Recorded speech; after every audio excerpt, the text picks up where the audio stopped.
గట్టిగా చెప్పిన వంశీ జగన్ని నడి రోడ్డు మీద బెంజి సర్కిల్లో కౌగులించుకునే పరిస్థితి ఎందుకు వచ్చింది? ఆ రోజు నేను దమ్ము సినిమా చూసి వస్తా ఉన్నాను. ఆ రోజు కృష్ణా జిల్లా బంద్ జరిగింది. మధ్యాహ్నం మ్యాట్నీ షో దమ్ము చూసి వచ్చేటప్పుడు జగన్, రాధా వీళ్ళందరూ ఎదురు వస్తా ఉన్నారు. నేను అక్కడ ఆగి ఉన్నాను. నేను వాళ్ళు ఎంత ర్యాలీ పెట్టారో చూద్దామని ఆగాను. జగన్మోహన్ రెడ్డి గారు జగన్ కోసం ఆగాడు వంశీ అనుకున్నారు. జగన్మోహన్ రెడ్డి గారు ముందు బండి దిగాడు కానీ నేను కాదు. మీరు ఇప్పటికీ విజువల్ చూడొచ్చు. నేను చాలా అన్కంఫర్టబుల్గా ఫీల్ అయ్యా.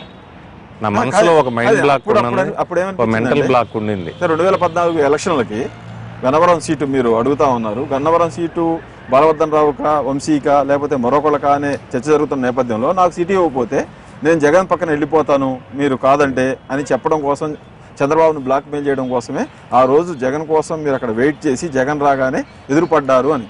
లేదు, చంద్రబాబు నాయుడు గారిని బ్లాక్ మెయిల్ చేసేంత కెపాసిటీ ఎవరికి లేదు. ఏముందండి, చంద్రబాబు నాయుడు ఎవరైనా బ్లాక్ మెయిల్, మీకు అలాగే కదా సీట్ వచ్చింది? లేదు, అలా కదా. లేదు, నేను 2009లో చంద్రబాబు నాయుడు గారి మాట విని గన్నవరం నుంచి విజయవాడ వెళ్ళాను.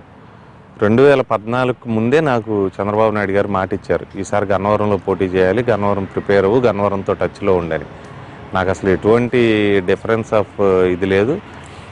ఒకవేళ ఇవ్వకపోయినా కూడా రేపు వచ్చే ఎన్నికల్లో కూడా తెలుగుదేశం పార్టీ నా సేవలు చాలనుకున్నా, చంద్రబాబు నాయుడు గారు వద్దనుకున్నా, హైదరాబాద్ వెళ్ళి ప్రశాంతంగా సినిమాలు తీసుకుంటా, వ్యాపారం చేసుకుంటా, తెలుగుదేశం పార్టీ సానుభూతి పరుడుగానే ఉంటారు. ముందుగానే సిద్ధపడుతున్నారు. గన్నవరంలో ఒకసారి పోటీ చేసిన వాళ్ళు మళ్ళీ వెంటనే గెలవరు, ఆ సంప్రదాయం కొనసాగుతుంది కాబట్టి 2014లో మనం గెలవలేమని చెప్పి.